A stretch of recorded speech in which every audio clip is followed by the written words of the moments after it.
Good morning. Good morning. Today is the first sitting of this court since the sudden and untimely death of our beloved Chief Justice Ralph Gants.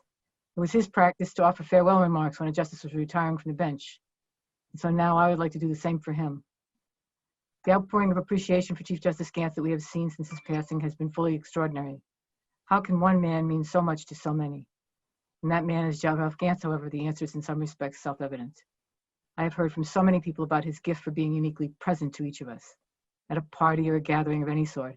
When he spoke with us, never had the sense that he, unlike so many other important folks, was looking over your shoulder, checking out whether someone else might be more worthy of attention. No, he was talking with you.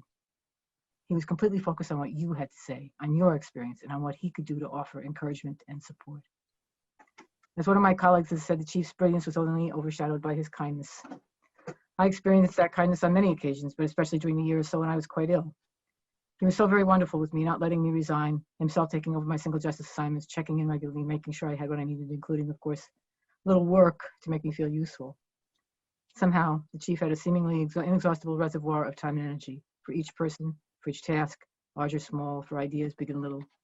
I used to tease him that God made him so that he got 36 or more hours in each day, while the rest of us got only 24. How else to explain the infinite patience with which and time that he had for each of us, the many people in his life, and he did seem to know everyone.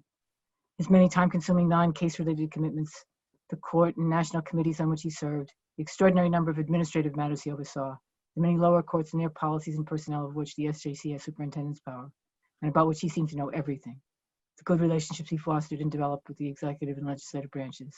This alone would have broken the back of many ordinary mortal. But I doubt it took more than half of his working time, also known as his awake time. He spent the rest of his time thinking, writing opinions, mentoring his law clerks, giving all sorts of talks, carefully reading and editing the drafts circulated and considered by the justices at monthly consultation, reading briefs that were piled high on his desk each month, letting oral arguments far exceed the stated time constraints, working his way masterfully at samples and consultation with the associate justices, all with our own really strong views, to harmonize those views. An amazing number of our opinions are unanimous, thanks in large part to his skill in showing us the common ground that we all shared. And when justices, including the Chief, wrote separately, we did so without rancor or personal invective, a tribute to the environment he created and sustained by his example. It was all an enormous enterprise, the Chief's work. He embraced every part of it. He loved being Chief Justice, loved this court, and loved us. He loved it all because he knew how important the work of this court is for the people of Massachusetts, people who rely upon us for justice. And he cherished the opportunity to do that work for their benefit.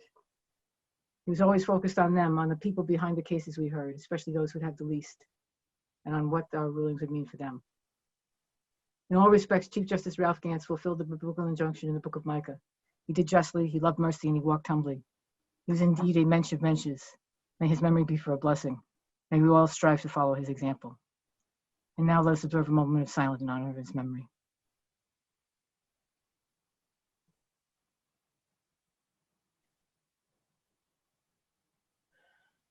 Thank you very much.